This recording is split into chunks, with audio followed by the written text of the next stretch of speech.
Madam Speaker, I rise today in support of H.R. 1612, the Public Land Service Corps Act.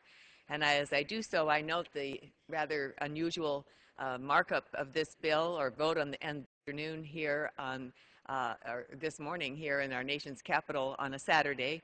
We're not usually gathered here, but that's because we have an historic opportunity tomorrow to cast a vote for major health care and health insurance reform legislation in the House of Representatives. And it's interesting the way the various topics are interconnected. And when I think of health, we often think of people's health, but we can also think of the health and survival really of our environment. And then I also believe that this is a jobs bill because this is a bill designed to put our young people to work.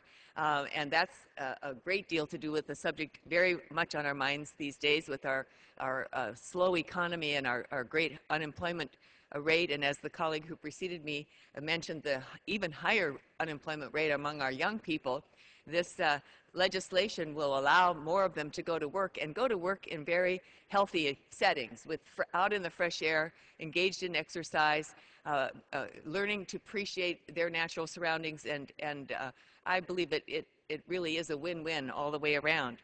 So let me address the legislation. This important bill would help prepare, repair, and restore our nation's public lands while also creating jobs for thousands of young Americans. Years of inadequate funding have left our public land management agencies with huge backlogs of labor-intensive work in our national parks, our forests, our wildlife refuges, and our historic sites.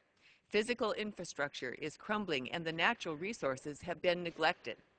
In many places, such as my home state of California, the effects of climate change are only magnifying the existing problems, such as fire risk, damage from invasive species, coastal erosion, and fragmented habitat. H.R. 1612 will help address all of these problems by expanding and strengthening the Public Lands Corps. It will streamline the Corps' management, modernize its scope, and provide new tools to help the program accomplish its mission. It will also expand the program to other agencies within the Department of the Interior and to the Commerce Department agencies, those which manage our coastal and marine systems and our national marine sanctuaries. This expanded public service initiative will introduce people from a greater diversity of social, ethnic, and cultural backgrounds to our nation's parks, our forests, and our public lands, not only as possible future employees, but also as lifelong enthusiasts. And this bill will create jobs. H.R. 1612 will provide meaningful training and employment to young people who especially need it now. 30 seconds. One additional minute. The gentlewoman is recognized. While also improving the condition of our priceless natural and cultural resources. As one who represents a national forest and a national marine sanctuary, as well as a national park, which are the Channel Islands, I can attest to the great work of the Public Lands Corps and the importance of this legislation.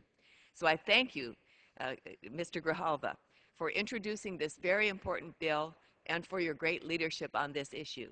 I urge my colleagues to vote yes on this important legislation. I yield back the balance of my time.